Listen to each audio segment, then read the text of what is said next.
of wanting to speak. Okay, so should we do 3 minutes? My rule.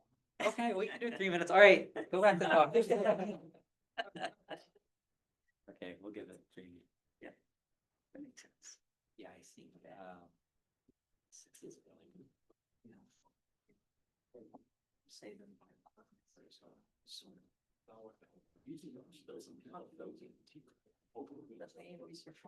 we have some individuals. Yeah, the 4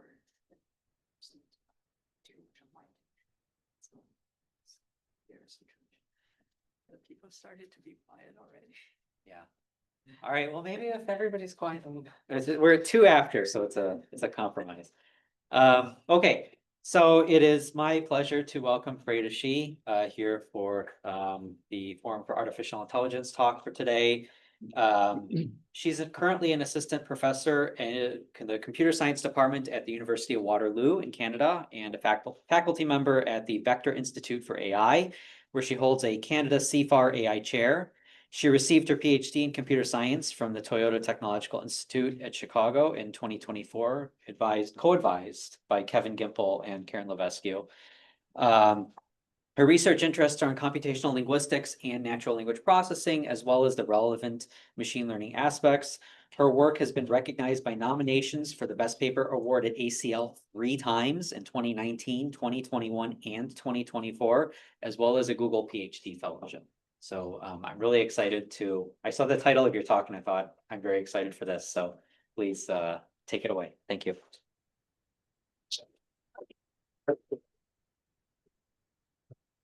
Thank you everyone for the warm welcoming, and thanks Dave for the kind introduction. Okay, yeah, so the title of this talk is, I know it is announced as Tracing the Emergence of Symbol Grounding in Multimodal Language Models. And actually I wanted to mention something and beyond, and basically about sharing my thoughts on doing this project and how we drive the intuition to the conclusions and some scientific observations. And I know conversations with LLMs have becoming tempting, like motivating examples in talks. So let's just do another. And here's a conversation between me and GPT-5 just recently. I asked GPT-5, from what is shown in the picture, can you tell where the cat is? And GPT-5 just gave me a very comprehensive response. It says from the image, it looks like the cat is outdoor in the garden or landscaped yard. The surrounding includes blah, blah, and it seems like it's a residential backyard or a garden area, which is correct. This is our cat in our backyard. And if you just take a closer look at what is mentioned, it's actually mentioned a lot of nouns and noun phrases. And there are a lot of meaningful correspondence between what is being mentioned and what is being shown in the image. So of course, here is a cat. And here is so-called neatly trimmed grass, which I don't necessarily agree with because it's already a little bit taller than usual. We were about to trim the grass ourselves, but it's fine. So it's just definitely much better than the wild grass. And there are some decorative rocks or river stones, true, and some ornamental plants and shrubs, also true. So I would say this is 95% to 99% accurate descriptions of these objects mentioned in the image. So this level of detail and accuracy might be just giving us some like reasonable hypothesis or make us reasonably think, okay, there might be some semantic correspondence seriously, or even symbol grounding happening in these large language models. But there is still a gap between scientifically rigorous conclusion compared to these kind of observational evidences.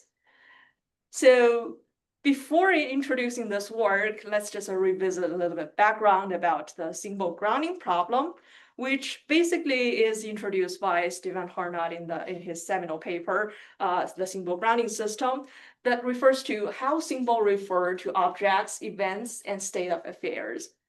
So, for example, if we just think about a symbol in natural language, for example, cat. So it could be referring to the objects shown in this image, and we know the symbol cat is mapped to its meaning. So it could be instantiated as this cat, and not necessarily limited to this cat. For example, this cat is another cat of ours. And even more interestingly, it should be semantically understanding the symbol cat. So that is to say, the whole concepts of cat should be all serving as the ground for the symbol. So for example, a sketched cat, something like this. And after grounding the symbol to the meaning space, or in this case, visual modality, or whatever meaning representation, they can be just combined together to form some more complicated sentences, like there is a cat, there's another cat, and a cat is lying on an EMNP 2022 bag. So here it is. And I would view there are two key components of symbol grounding. So one thing is there must be some reference from discrete symbols, for example, linguistic symbols like a cat, to some meaningful representations. So some modalities, for example, represent the meaning. And another thing is there must be some causal relations. So in contrast, what is not a causal relation, I would say it's likely to be correlation. So for example, we know cats and dogs look quite similar. So the similarity between the visual appearance of cats and dogs and also the knowledge level similarity does not suggest we can accept grounding the symbol of dog to these objects. Maybe this one is okay. This could be understood as a sketch of dog, but definitely not these two. So there must be some causal relations mapping that symbol to the visual modality or to the other modality of representing meanings. All right, let's back to our original scientific inquiry, so which is basically the discussion on whether language models implement some symbol grounding. And I try to abstract the implementation of language models in this way, where there is a language model as an abstraction that takes text or multimodal input that generates the textual output. And these large language models or large multimodal language models just appear as general purpose, pretty much powerful problem solvers, just like we see in the cat example, in the cat conversation. It just describes the image very clearly and in pretty much detail. And there is also pretty much clear evidence of semantic correspondence, but do they reliably implement the symbol grounding mechanism? This is still something unknown, and this is what we are trying to understand in this work. And if so, how is that implemented in neural architectures, which is essentially a connectionist implementation of the system, and how does it emerge in the training procedure? So in this talk, we will be just taking the interpretability lens of the language models and try to answer this question or try to propose some meaningful directions towards the solution of this question. That is to say, we are going to trace the emergence of symbol grounding via behavioral and mechanistic interpretability approaches. And I wanted to share more of the related thoughts throughout the implementation of this study. Okay, so before we get started, I wanted to mention there are a lot of confounding factors introduced in the VLM architecture because we are just trying to study multimodal language models. And this is a general multimodal language model architecture where the right-hand side is essentially a normal autoregressive language model architecture where you take the text tokens and operate within the language model parts and generate some responses. And actually, the multimodal extension is just implemented by adding some image token representations on the left, which is extracted from some pre-trained image representation model and pretend, or at least assume, they, as the image as the image patches or image encodings, they are in the same semantic space or they are in the shared space within the textual representations that takes as the input of the language model. So a key challenge of studying this kind of models comes from the confounding factors. There might be just too complicated in studying the visual part. So there might be a lot of confounding factors. Maybe the symbol grounding mechanism has already emerged here and not in the language model part here, which is what we are interested in right now. So we would like to study whether the language model itself, as the key component of the entire architecture, implements the symbol grounding mechanism. And to study this, we wanted to rule out the potential confounding factors as much as possible.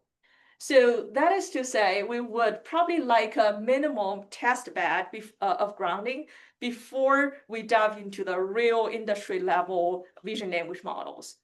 And here we go. So we actually have two requirements for this minimal test bed. So one thing is it must be as simple as possible. Otherwise, it can be introduced a lot of confounding factors as well.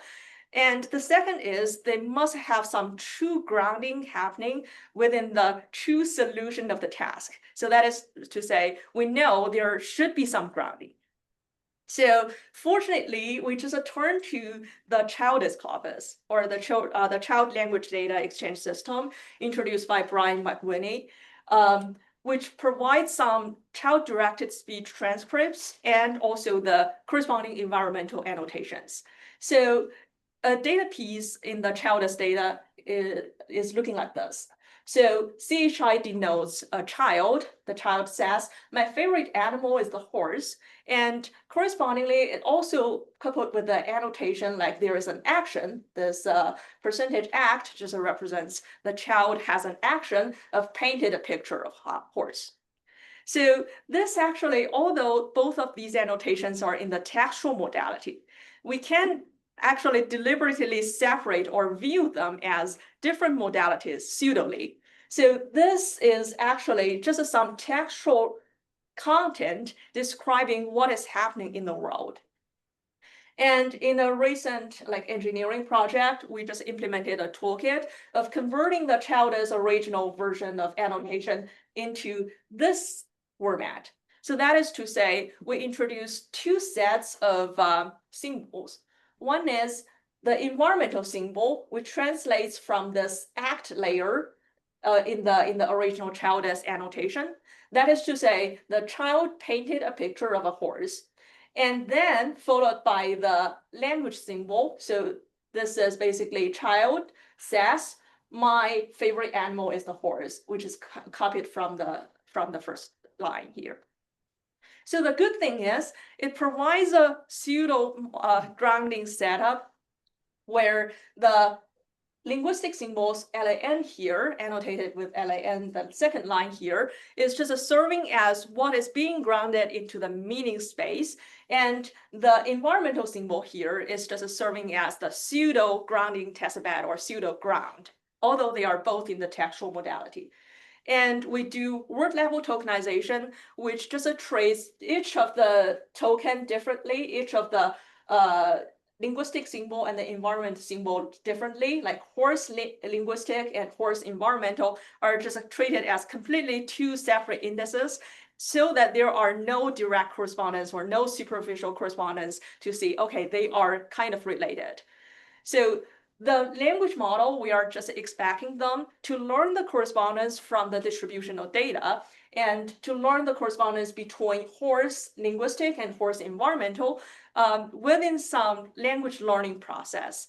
So if we have observed any correspondence emerge from the training procedure, we can just reliably say, okay, there might be some emergent symbol grounding happening that matches the symbol horse linguistic token to the horse environmental token, which serves as the pseudo ground.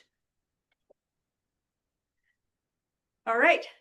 So with these kind of data, which is a trained language models in a pseudo grounded setups, and in each conversation, which is a combination of the environmental and linguistic tokens, is just used as an example in language model training. We have a bunch of these examples, and we just train the language models in the canonical setup, which is optimizing for the next token prediction objective, or minimizing the log likelihood, minimizing the negative log likelihood of predicting the next token.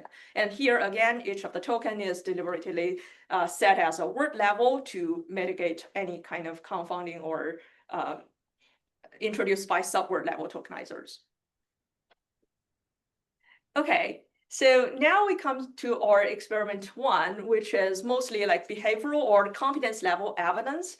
the question we are just trying to ask is, does the presence of the matched environment token systematically raise the probability or reduce the loss of the corresponding language token compared to a mismatched one? So this is actually just a motivated by the priming idea in psychology. That is to say, if the presence of a ground just systematically reduces the surprisal or raises the probability of the certain corresponding linguistic token. So as an example, if we are just caring about the target linguistic token as book, which is definitely a linguistic token tagged by LAN, and the positive example, the positive environmental prompt, is something that consists of the environment token corresponding to the target, which is book environment. So here the child asked for a new book, and the prompt also consists of necessary textual prompt that basically the child says, I love this. And certainly we are probably just about to predict book. And the negative example here, or the control example here with a matched, with a mismatched environmental token would be replacing the book exactly using the same template with something else, such as an apple. So here in the environment, we ask the model, the child asks for a new apple, and the child says, I love this book. And of course, we are expecting some lower probability in the second case compared to the first one. This is certainly some must or required evidence to claim that the language model is learning something meaningful. And our hypothesis is, of course, the probability of target, predicting the target token condition on the match condition is larger than the probability of the target token condition on the mismatch condition. So to compare these two, we just follow the existing literature where we compute basically the log likelihood, which is also termed as surprisal. That is basically how surprised it is of seeing that token correspondingly. And here are the results. So to basically each of the blue line, which is mostly, which is in all cases, the line below represents the matched case. So lower is better actually. So lower means we are having like smaller surprisal in the language model to predict things. And higher means basically we are more surprised of seeing that, which is all referring to the mismatched one. So we tested transformers, MEMBA2, which is a representative state space model, and also LSTM without residual connection. We see both of transformers and MEMBA2 just have a pretty large gap.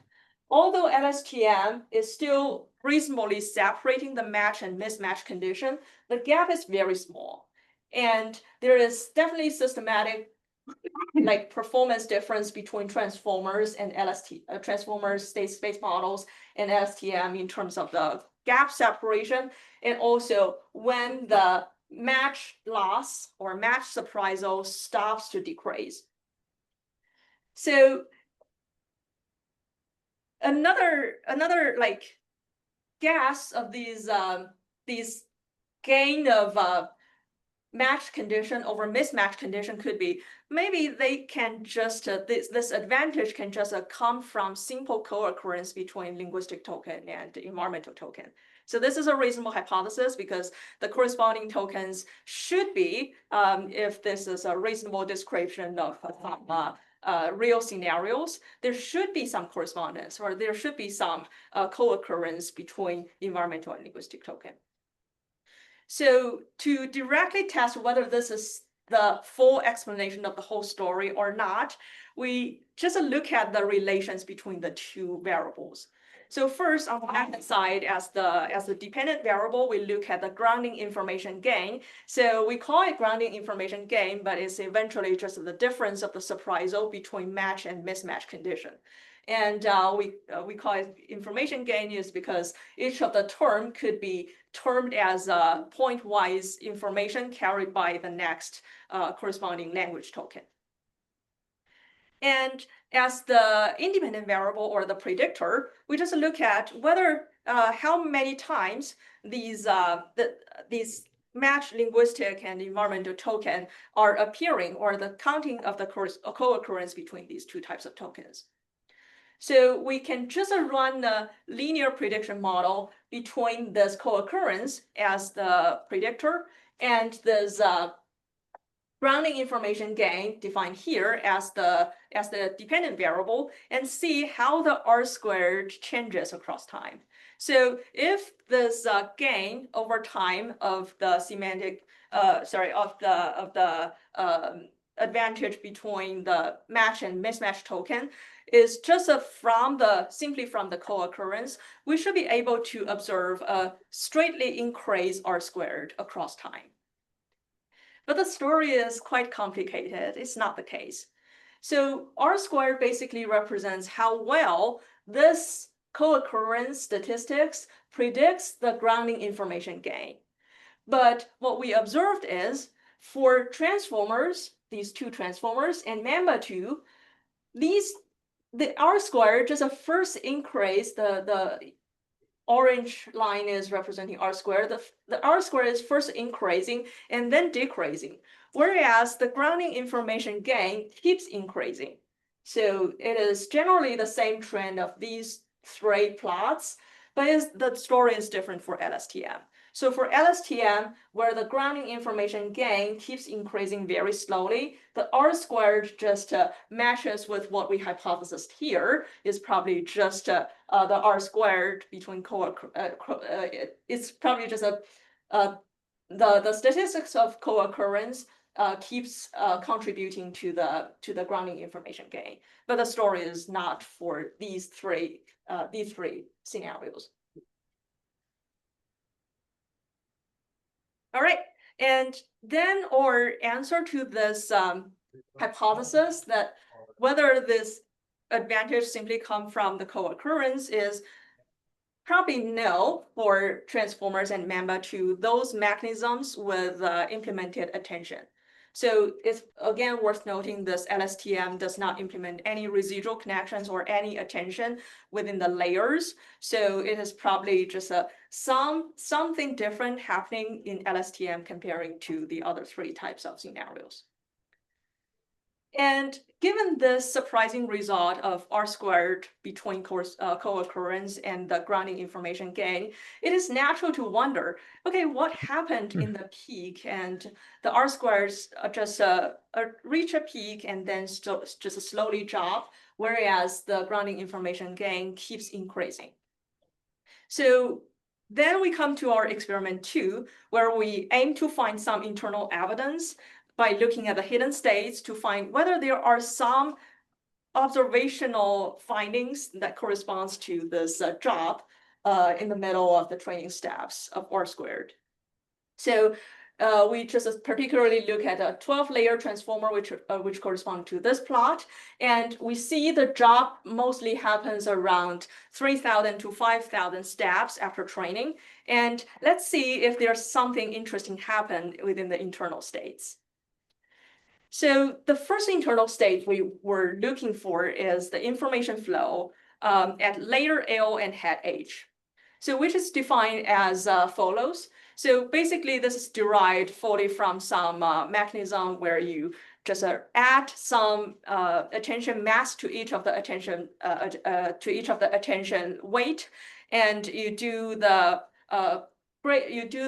gradient of the loss with respect to that pseudo mask and derive this entire formulation, which is basically presented in Mikkel et al.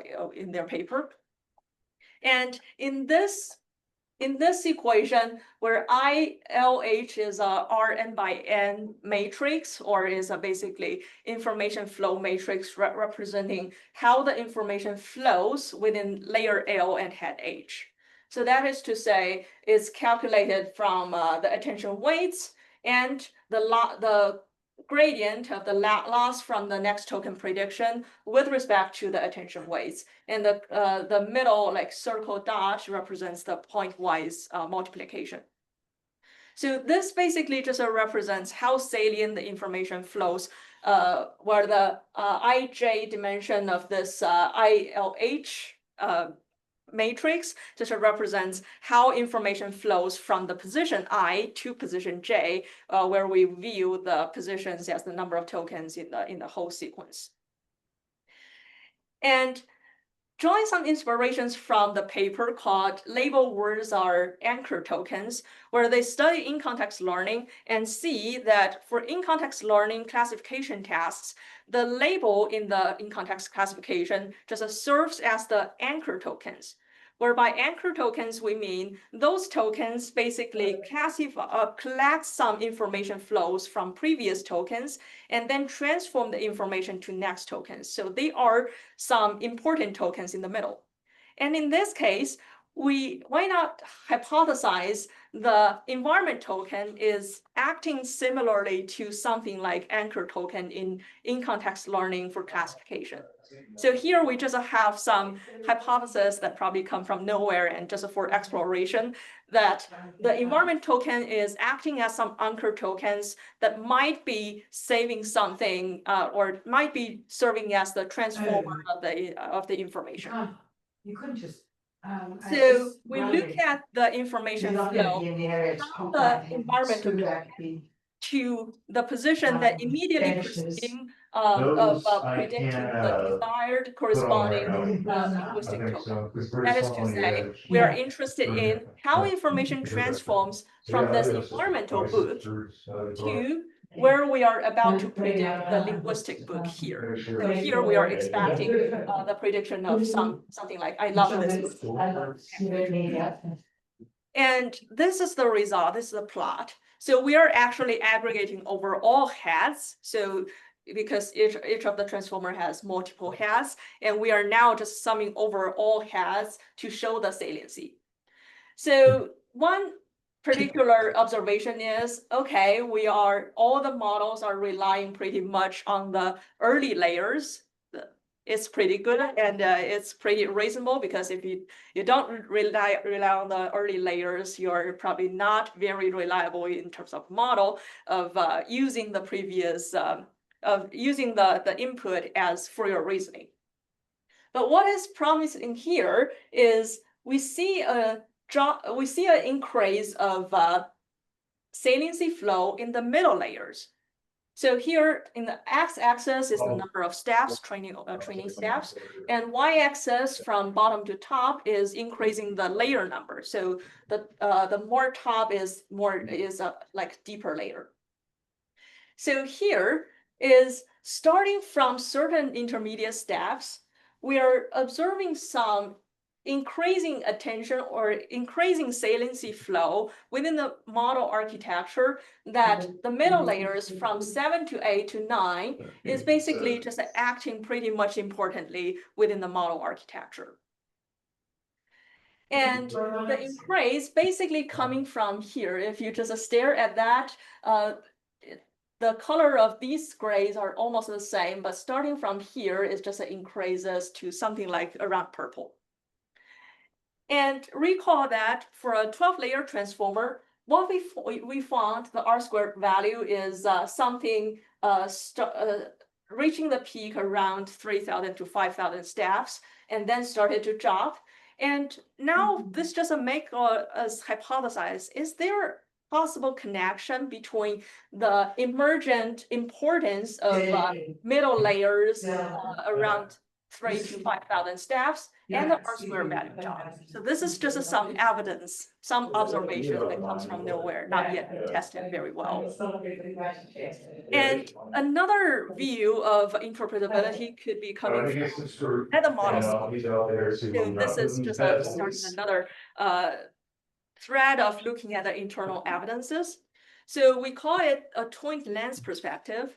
And the twinned lens goal, or the entire research line, is basically trying to translate intermediate layer representations to verbal interpretations. So a very well adapted mechanism is called logic lens, which is somewhat problematic in my view, but is actually just having some pros of introducing some things. Is basically attaching an intermediate layer exactly to the final unembedding layer of the language model. So to say, if we would like to translate what is encoded in the layer 2 to some textual output. The logic lens introduced by some community members within the blog post is basically just a cutting off all these connections here and attaching layer 2 to the unembedding layer, which translates the intermediate hidden states to the embedding to the vocabulary states. And then just they claim that they are translating the intermediate representations to textual output. But this is shown to be problematic formally, as the estimated next token probability in this method is biased, because otherwise you don't really need these intermediate layers, and these intermediate layers are just literally doing nothing, and which is completely wrong. And they are, so Belros et al. Just proposed an alternative approach called twin lens, which is basically training a D by D linear projector to adapt an intermediate layer to the last one, which is still cut off all these connections. But instead of directly attaching the layer 2 to the unembedding layer, they train the projector with some additional data. But the projector is very simple and is just adapting this representation space here to here. So which to some extent mitigate the bias issue, but the bias I will claim is intuitively still there. But twin lens just offers us some additional toolkit for analyzing what is happening within the internal middle states. So here is the twin lens result. So the first, the top line represents the surprisal. So we are just now again looking at surprisal, which is the negative log likelihood. The top line is basically the surprisals after 5,000 step training. And the second line is the surprisals after 10,000 step. And the lower one is basically after 20,000 steps. So we can actually see after 10,000 steps and 20,000 steps, there is a particular large drop within layers 7 to 9. So basically here, and within the early training steps is actually not the case. And this is some additional very distant evidences that drawing the link between the middle layers 7 to 9 to here, where we observe the middle layers are receiving some additional increased saliency flow in the saliency analysis. So taking these evidence together, we just hypothesize as the training progresses, there are certain mechanisms in the middle layers become responsible for the emergence of symbol grounding, where we don't know about this what the certain mechanism is, and neither we know whether there are indeed the certain mechanism. So just basically coming from nowhere, we just decided to explore a few mechanisms and see if there's any luck. So to be honest, I feel like this is some limitation of interpretability research as well. We have an infinite large hypothesis space about the potential mechanisms and of potential what things we might be looking on. And there are certain mechanisms we should be looking on or should be hypothesizing based on, to some extent, intuition. So I would say this is more like intuition driven from the previous hypothesis or previous observations, where the internal layers, layer 7 to 9 in this case, just play an important role. So basically, we just look a specific mechanism that we feel general enough. We don't have strong evidences that this must be the solution, but we feel that might be promising, which is the gather and aggregate mechanism observed by Beck et al. For in-context learning again.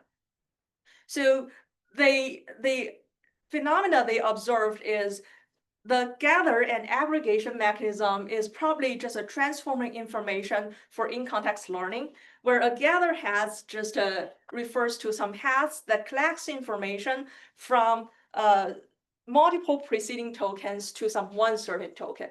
And reflected in the saliency map is basically something within a very large salient stripe in the plot. So this causal attention, so it's basically starting from some certain tokens, if there are multiple very shiny points before that, that is very likely to be a gather token. And for aggregation token, for aggregation has is basically transforming the information from one position to another. So that is to say, if within the attention saliency map, there is one specific point that transforms the information from some certain point, so in this case, train, to the last token that here, then it's very likely to be an aggregate head. And in Beck et al. Paper, they identified these mechanisms are pretty much accounting for the in-context learning tasks. But in this way, we actually just following exactly the same thing, what they did to identify the gather and aggregation token by looking at a bunch of the saliency maps. And we indeed found something. And even more interesting, we found the aggregation token within layer 7 and layer 8 within our 12-layer transformer model. So the encouraging thing is we did find some similar mechanism despite our token, our task is not really an in-context learning task. So this motivates our final experiment. So taking all of these together, and we now hypothesize, okay, gather and aggregation might be accounting for the emergence of grounding, or might be accounting for the emergence of the reduced surprisal of seeing some corresponding text tokens with the corresponding environmental tokens presented in the context. Then we just define some operational gather and aggregation has, so which is basically for gather has at least 30% of the total saliency is appearing within that stripe. And for aggregation hat is at least 30% of the total saliency of the entire picture appearing directly from the environmental token to the token immediately preceding of predicting the linguistic token correspondingly. So that is to say, we just specifically find these hats and see whether zeroing out or causal intervention on these hats significantly drops the performance. So our causal intervention is basically zeroing out all the identified hats of the specific type. And for the control experiment correspondingly is zeroing out the same number of other hats. And here we see the results. So for the aggregate hat, we see comparing to the control experiment, zeroing out the identified aggregate hat is much worse or statistically significantly worse than the surprisal of the control experiments, where we just randomly zeroing out some certain control hats. And definitely this is also statistically worse than the baseline where no intervention is performed. But alternatively, we didn't find any corresponding mechanism within the gather hats. So that is basically suggesting maybe the aggregate hat is the most prominent one, or it takes the most credit for the emergence of symbol grounding in this exact situation. And we also looked at the average depth of the identified gather and aggregation hat. For both of the type we see with more training steps, there are more gather and aggregation hats, both gather and aggregation has identified, and also the expected layer of aggregated hat is also 7 to 8, which resonates from our behavioral or competence observations in the previous evidence. So basically, I'm trying to convey the idea that layer 7 to 8 is probably something special within this experiment. And recalling what we found in experimental 1, so gather and aggregate mechanism is something specifically tied to attention. So recall that we found, okay, there might be something different happening for transformers and Mamba2 compared to LSTM. And because we identified, we are just accrediting it to the gather and aggregation. And this kind of resonate with the finding within LSTM is something special, because both transformers and Mamba2, which is state space model, have some gather and aggregation implemented internally, but it's not the case for LSTMs. And this just offers another layer of consistency supporting symbol ground may emerge from GNA, or more generally, the attention mechanisms. So actually, in this procedure, we are by no means arguing it must be the case like gather and aggregation accounts for the emergence of symbol grounding. We are basically just saying, okay, this offers at least some interpretation, and which is supported by the causal intervention experiments as well. And okay, everything we have been done is basically relying on some child-directed speech and some minimal test bed. And what if it's generalized to some more complicated visual dialogue setting where we see some real cross-modality implementation? So here we introduce two settings. One is visual dialogue, which introduces more diverse tokens, but still using the same like pseudo grounding setup where we separate environmental token and linguistic tokens to offer some intermediate jumping stones from the child-directed speech to realistic scenarios. And finally, we do experiment on the visual dialogue, which is really grounded in image. That is to say, for visual dialogue, we are mostly using the same setting of child-directed speech, but for visual dialogue with image as the ground, we, instead of using the environment tokens, we just directly put the image as the ground and use the corresponding linguistic questions as the textual modality as of the input. So for the priming experiment, we just define the negative examples for the visual dialogue in the same way as what we did for child-directed speech by simply replacing one token. So for example, this book, and replace it with toy or whatever that makes sense within the context. And for the visual dialogue, we did the same thing because we need some manipulation on the environmental token. We did the same thing, or we did the analog thing by stable diffusion. So basically, we just so in the visual dialogue data set, they have some corresponding masks of book. So for example, if this is labeled as book, so there will be some masks providing, okay, here all these regions are book. We just apply that ground truth mask and let stable diffusion to regenerate the entire thing. So the stable diffusion just generates something like this, which I will say, if you don't look at very details, this makes a lot of sense, and also it gets rid of the books. So meanwhile, it also keeps most of the other components of the image pretty much unchanged. That offers a sort of analogously to minimal pair setup of comparing these two conditions.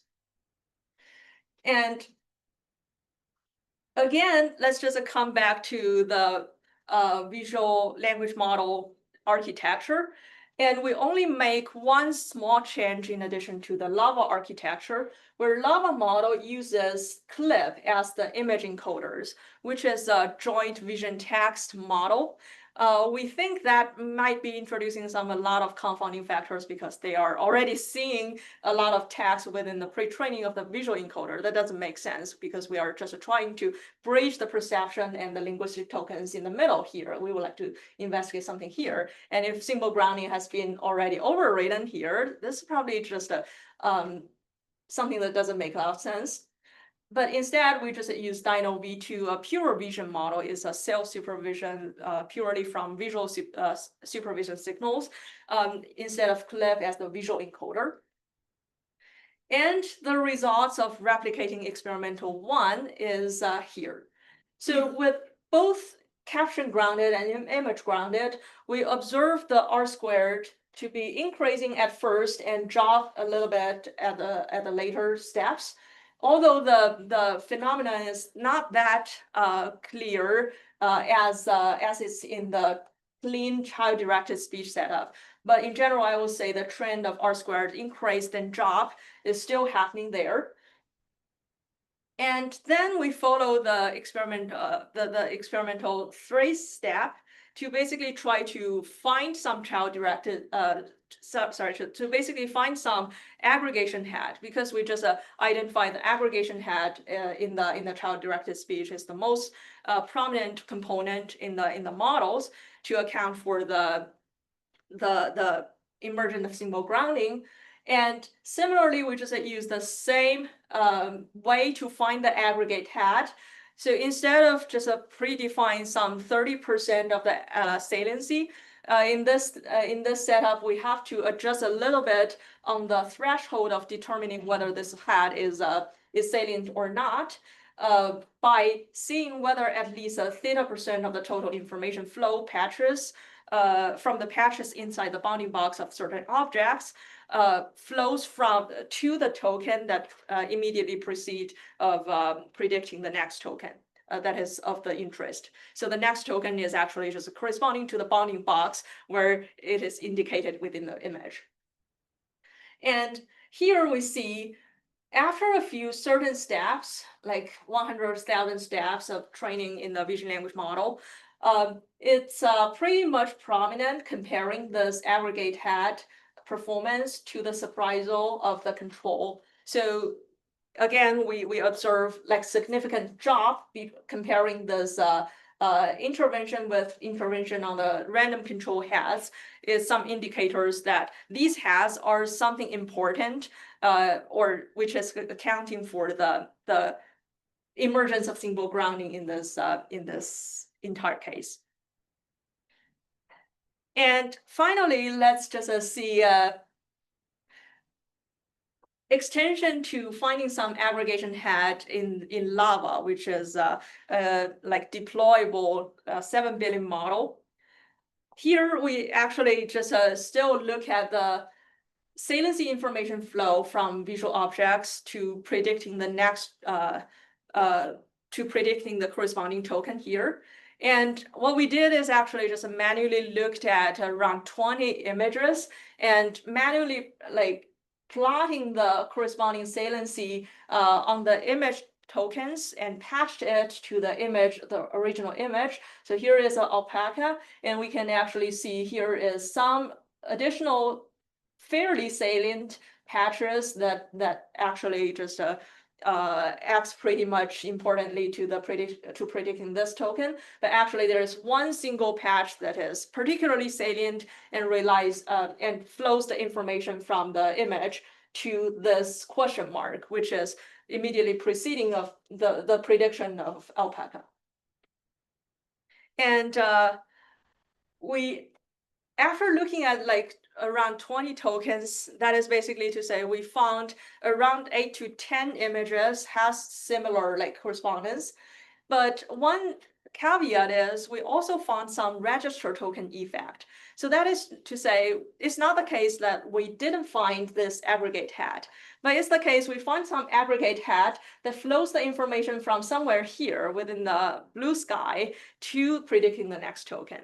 So this is also not that surprising because this is actually just identified as the register token effect, where Darcy et al. Just proposed it might be the case like the blue sky, because it's just encoding not too much information, then why not using that position, the embedding corresponding to that position and aggregate information correspondingly. And to wrap up as the takeaways and discussions, so in contrast to discussing the symbol grounding in text-only LLMs, which I still find that's a quite challenging problem or quite debatable problem, multimodal LLMs just offer some exciting potential of studying these symbol grounding problems, because it is reasonable to expect there are indeed some correspondence between text and another modality. And the other modality is basically just offering a reliable ground of just interpret the textual meanings correspondingly. And it is worth reconsidering some argument that claims connectionist models that does not really introduce any symbol grounding mechanism. So I will say the GNA mechanism identified in this work is to some extent indeed a symbolic architecture, because the gather and aggregate head, especially the aggregate head, is specifically transforming the information from one position to another. So it is arguable still whether this is purely symbolic or something in between symbolic and distributional representation, but it's probably a little bit arbitrary to claim, okay, because they are connectionist systems, so they are no way to connect to symbolics.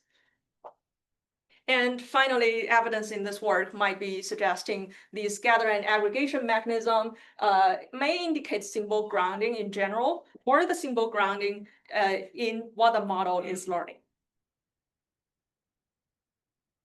And there might be some practical implication of identifying and explaining hallucination in both language models and vision language models with that certain G&A mechanisms.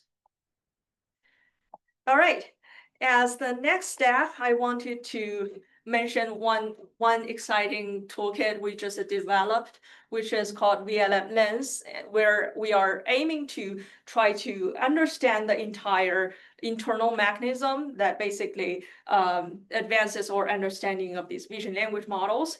And in general, the VLM Lens toolkit is basically starting from an image, choose a model, and looking at the internal hidden states of a layer, and do probe or whatever mechanistic analysis on top of that.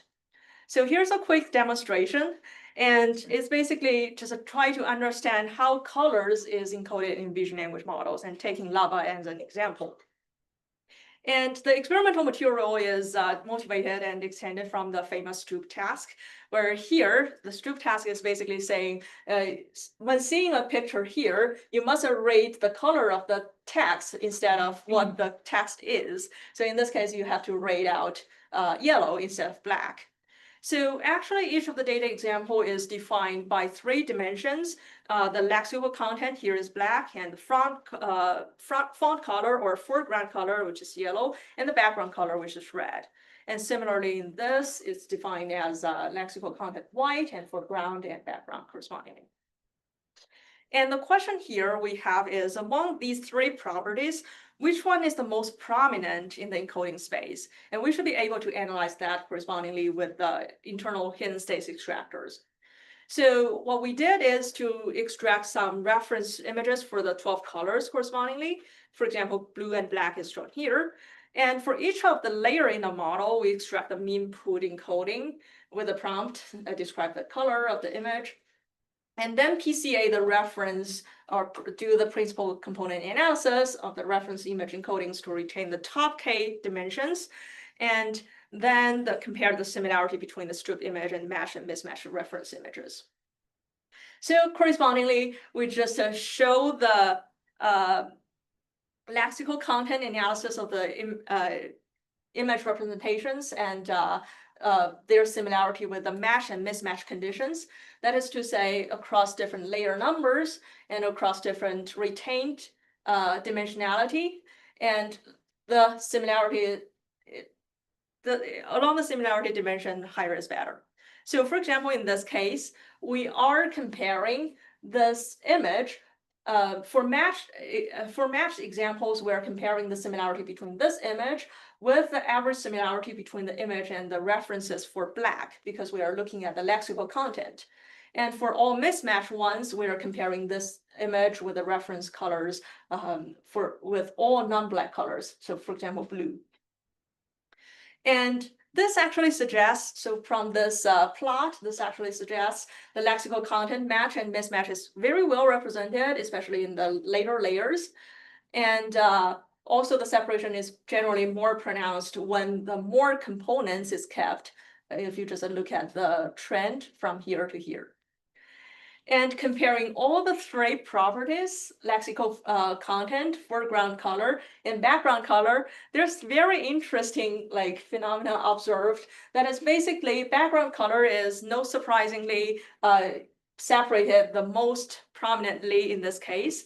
And it's actually followed by lexical content, which is to say the vision language models. So here is the lava model.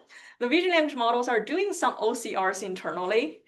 And then the least separated, although it's still prominent, property is the foreground font color. So this also actually resembles the performance, like humans are also struggling with this true task. I'm not necessarily suggesting these language models are modeling humans very well, but the thing is, it is the case, like the foreground color is the least separated within the representational space. And I wanted to conclude the talk with some thoughts on interpretability and science. So basically, we have observed things like large language models, or especially large neural models, are pretty much powerful pattern finders. And with them, we can actually have an exciting new paradigm of scientific research, of interpretability, offering some potential hypothesis generation path for scientific findings. So what we might be able to do is to fit a large neural model to reconstruct the behavioral of, or to reconstruct the phenomena that we don't fully understand yet, and then try to understand what happens within the large neural models. And based on these results, we draw some hypotheses to real science in the world. In the scientific question, I'm particularly interested is how basically humans learn language and how basically we should explain intuition. So for example, how we draw the intuition of trying out all these exploration within this work. So it's still something I would have to admit that is kind of mystified. And there is much, much more potential. All right, thank you so much for your attention, and I wanted to have the special thanks extended to my collaborators.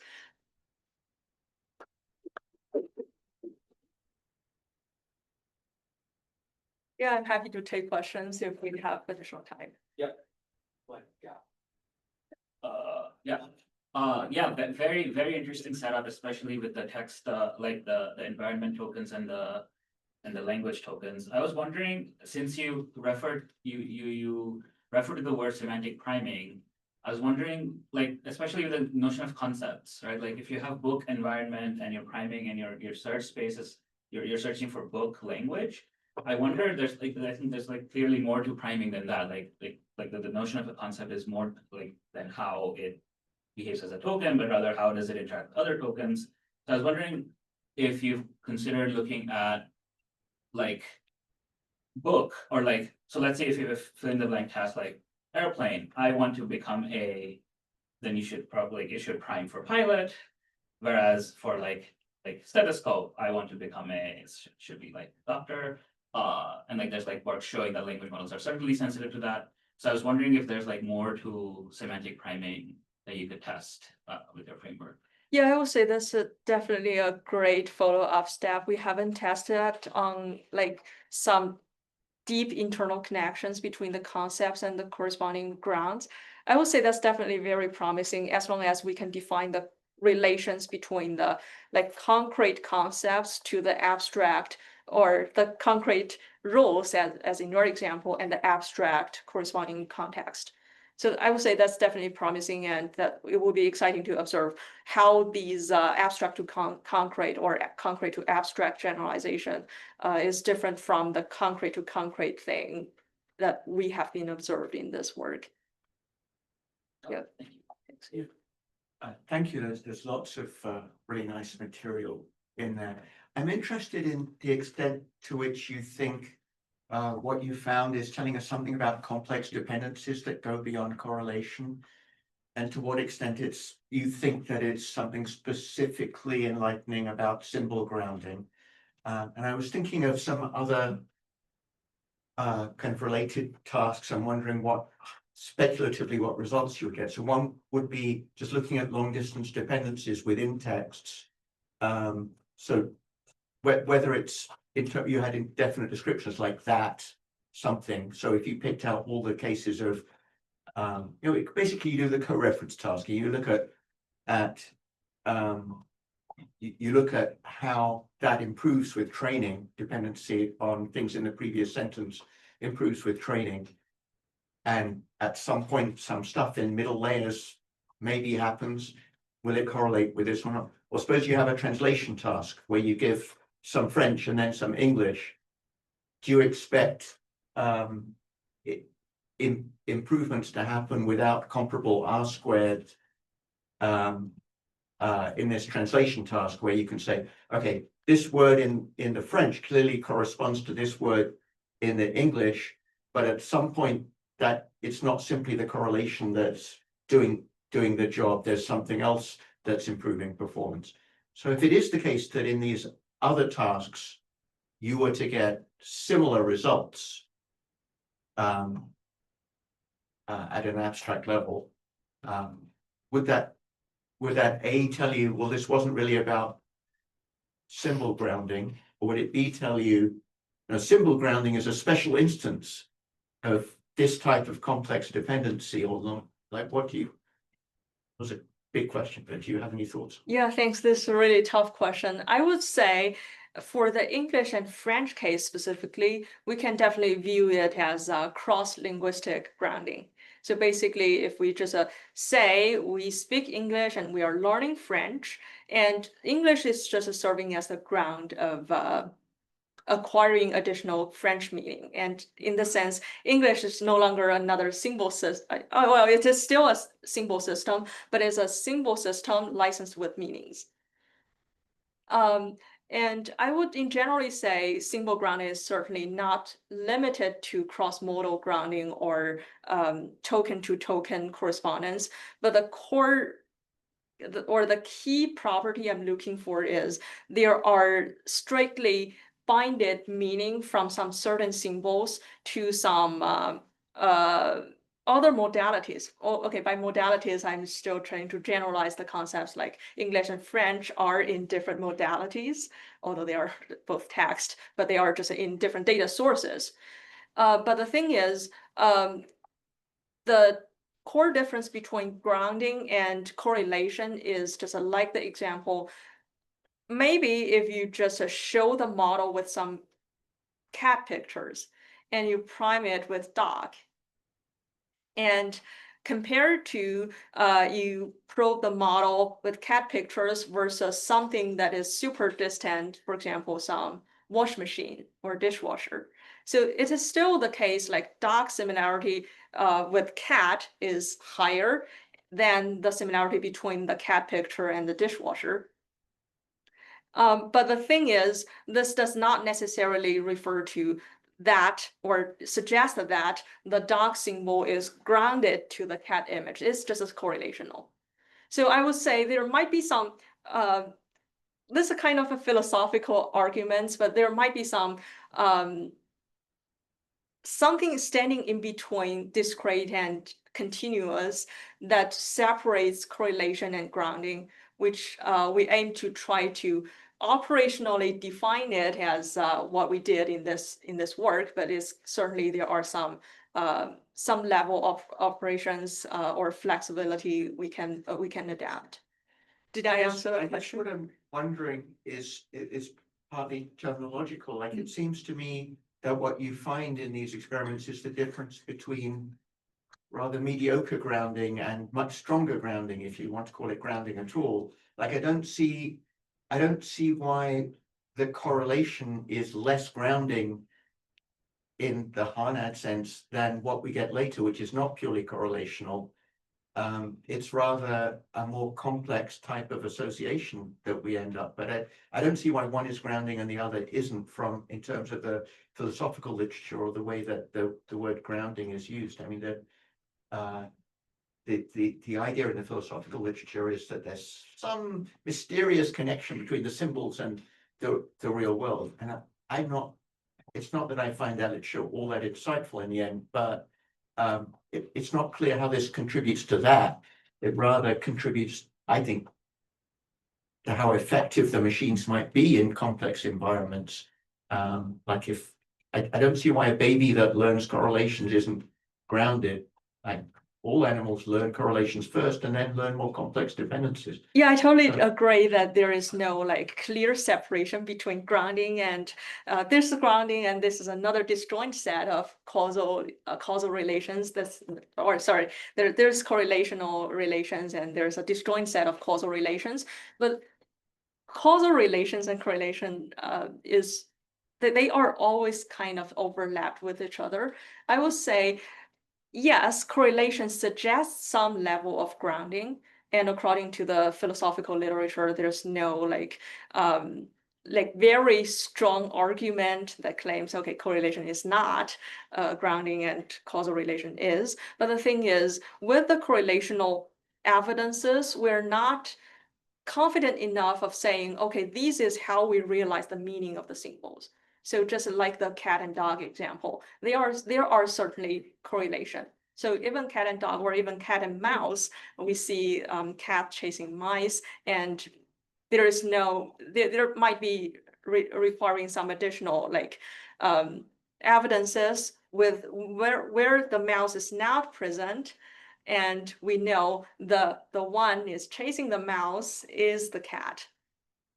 So technically, if we just look at correlation, I would say cat and mouse is certainly correlated, but this is not enough of realizing, okay, these semantics is binded with the symbol cat. Good. And that relates to the priming question. Yes, yes. Thank you. Okay, maybe one more quick question. I'm not in this area at all, so I don't even know if my question makes sense, right? Okay, so you look at two universes, okay, trying to do some kind of mapping, right? Okay, but if the semantics structure of these two universes are, pretty complicated, really quite different, right? So, for example, to be more specific, if you apply your technique to like Chinese poetry, right? What result would you expect today? Yeah, this is very exciting. So I'm a Chinese poet as well. So I will be very much excited to see what happens. So I would say Chinese poetry is a very, very highly abstract domain, and it's really hard. I mean, first we will probably need some like corresponding semantic scenarios that, for example, the images that describes what is being described within the Chinese poetry, and probably just try to ground some textual descriptions within the Chinese poetry to whatever is shown in the other representation space of semantics. So I would say this would be something interesting. Like it might be able to extract some senses of, for example, missing the hometown to be grounded to the moon. I'm just referring to some like very conventional Chinese poetry senses of correlation. Yeah, so the key point is we probably lack of the data of how to represent the semantic space of the Chinese poetry. But once we have that, there should be very exciting scenarios that we can just find the corresponding metaphors that grounded to the semantic space. Okay, let's thank our speaker.